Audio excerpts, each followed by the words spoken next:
മരണം ഉറപ്പിച്ചൊരു മനുഷ്യന് മരിക്കുന്നതിൻ്റെ തൊട്ട് മുമ്പ് നടത്തിയൊരു ഫംഗ്ഷൻ ഉണ്ട്. അങ്ങനത്തെ ഏതെങ്കിലും ഒരു ഫംഗ്ഷനിൽ നിങ്ങൾ പങ്കെടുത്തിട്ടുണ്ടോ? ഞാൻ പങ്കെടുത്തിട്ടുണ്ട്. ഡോക്ടർ ഏറെക്കുറെ മരണം ഉറപ്പായി എന്ന് പറഞ്ഞൊരു നിമിഷത്തിൽ അദ്ദേഹം സ്വന്തം മക്കളെ വിളിച്ചു വരുത്തി പറഞ്ഞു, മക്കളെ, എനിക്ക് എൻ്റെ ഏറ്റവും അടുത്ത ആളുകളൊക്കെ ഒന്ന് വിളിച്ചു വരുത്തി എനിക്കൊരു പരിപാടി നടത്തണം. കാരണം കുറച്ച് ദിവസം കഴിഞ്ഞ് ഞാൻ മരിച്ചു കഴിഞ്ഞാൽ ഞാൻ നാളെ പള്ളിക്കാട്ടിലായിരിക്കും കിടക്കുക. അപ്പോഴായിരിക്കും എനിക്ക് ഏറ്റവും വേണ്ടപ്പെട്ട ആളുകളൊക്കെ വന്ന് ഭക്ഷണം കഴിച്ചു പോവുക.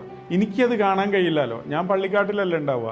അതുകൊണ്ട് ഞാൻ ഇവിടെ ഉള്ള സമയത്ത് എനിക്ക് എൻ്റെ കണ്ണിൻ്റെ മുമ്പിൽ വെച്ച് ഇവരൊക്കെ വന്നിട്ട് ഭക്ഷണം കഴിച്ച് മനസ്സും വയറും നിറയുന്നത് എൻ്റെ സ്വന്തം കണ്ണുകൊണ്ട് എനിക്ക് കാണണം.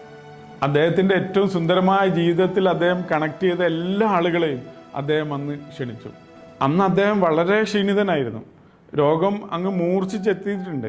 എന്നിരുന്നാലും അന്ന് വന്ന എല്ലാവരെയും അദ്ദേഹത്തിന് നേരിട്ട് തന്നെ കാണണമായിരുന്നു, നേരിട്ട് തന്നെ അവരെ സ്വീകരിക്കണമായിരുന്നു.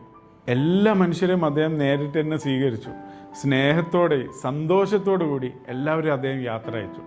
ആ മനുഷ്യൻ നമുക്ക് തന്നൊരു പാഠമുണ്ട്. നമ്മൾ ഏറ്റവും സുന്ദരമായിട്ട് സ്വീകരിക്കാൻ പഠിക്കേണ്ടത് നമ്മുടെ മരണത്തെയാണ്.